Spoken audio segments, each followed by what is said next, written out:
Hey everyone. I got really good response on my coming back video, and that is actually really cool because I got like well thought out responses and questions and all kinds of stuff like that. I think that's really awesome. One of the questions that came up for some reason I can't respond, but it was a question about Subnautica, which I have not actually been working on Subnautica for quite a while. I don't think I'll ever be going back to working on Subnautica anytime soon, mainly because I'm currently working at Digital Extremes right now, and I'm currently working on Warframe, which is an entirely different kind of game, uh, completely. I don't actually plan to talk about Warframe very often in these videos, and the reason why is that it's a very different atmosphere when you have a company that is 200 people and change. It's about 230, 250 people. So the company is actually uh, pretty large. So the main thing to keep in mind with that is that whenever you start talking about a game like Warframe with a really big team like that, you end up becoming a spokesperson for way more than just yourself. You're if I say something stupid, or if I say something that isn't correct, or if I make any kind of mistakes or anything like that, it kind of takes it ends up reflecting on all the whole company rather than just me. When I'm doing my own personal projects, or if I'm just doing my own videos, I don't have that kind of pressure. So um, whenever I do talk about Warframe, it'll tend to be very controlled. It'll be a little bit different. I do actually plan to ask for permission to maybe talk about things, as things start to settle down a little bit, like the level design process. I can totally go over that, and I am actually documenting the process, and will actually be able to like show like how these areas were built and stuff like that. But it only if it's cool will that come out. So it's there's a lot more red tape with a larger company. That's basically that. So with that said, back to personal project land. Uh, I actually kind of have an idea on what I might do with Arena CTF, and it may not be Arena CTF anymore. So I'm going to have to come up with a completely different name.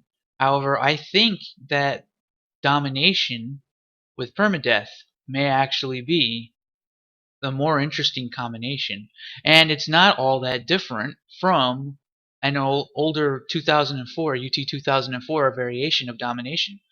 So can you imagine maybe a blend of Arena CTF with the domination mode that was round based that existed in UT 2004? So I'm kind of leaning in that direction at the moment. I'm still thinking about it right now. I'm also thinking about doing my first round of tutorial stuff for my first round of tutorials for blueprints.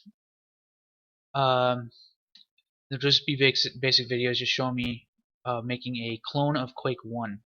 And it'll be no graphics, kind of a clone, where it'll just be like maybe I'll use existing weapon models that I bought from the marketplace on UE4 or something like that. But basically to actually just go in and make a clone of Quake 1 would be like a pretty interesting project. I think it would show a lot of people how best to make the guns, how best to, like, well, maybe not best. That's a bit cocky. I'm gonna say how I have learned so far it works well-ish.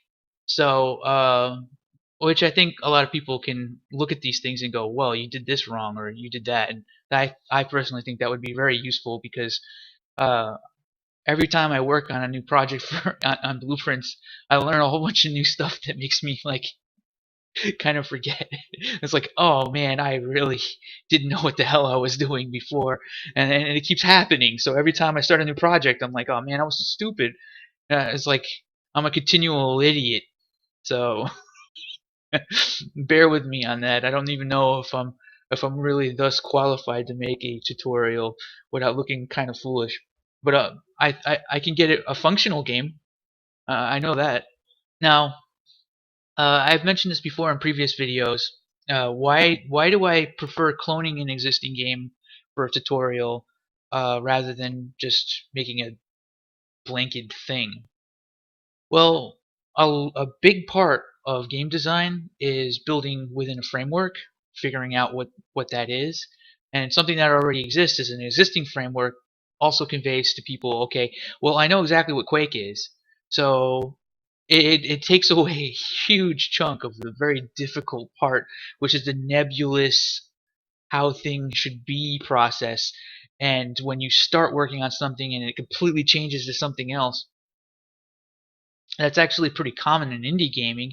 You'll start off with like, I want to do this, and then it becomes this, and then it becomes that. So I think it conveys to other people exactly what it's supposed to be. It conveys to me, the developer, exactly what it's supposed to be, and it's sort of like it's a better framework. I think in general, it's just a neater way to kind of package things together, and there's no plans to use any like assets or anything like that. It's just here's Quake's gameplay boiled down. It's already pretty boiled down in a non-visual way, no graphics, and there it is. Like, this is how it works. You can put graphics, you can make your own, you can extrapolate off of that however you want. Uh, I'll probably start a thread on the Unreal or UE4 forums or the UT4 Unreal 4, the UE4 forums, uh, and just have a big list of all the blueprints that are available. I'm just going to start that thread, and you can download them however you want. I still haven't figured out the best way to put them up for download. Uh, I don't know if Google Drive is going to get mad at me if one of these things becomes popular and 1,000 people download it over the weekend. I don't know if Google Drive is going to freak out at me. So, and the final thing is the tutorial for the RPG game.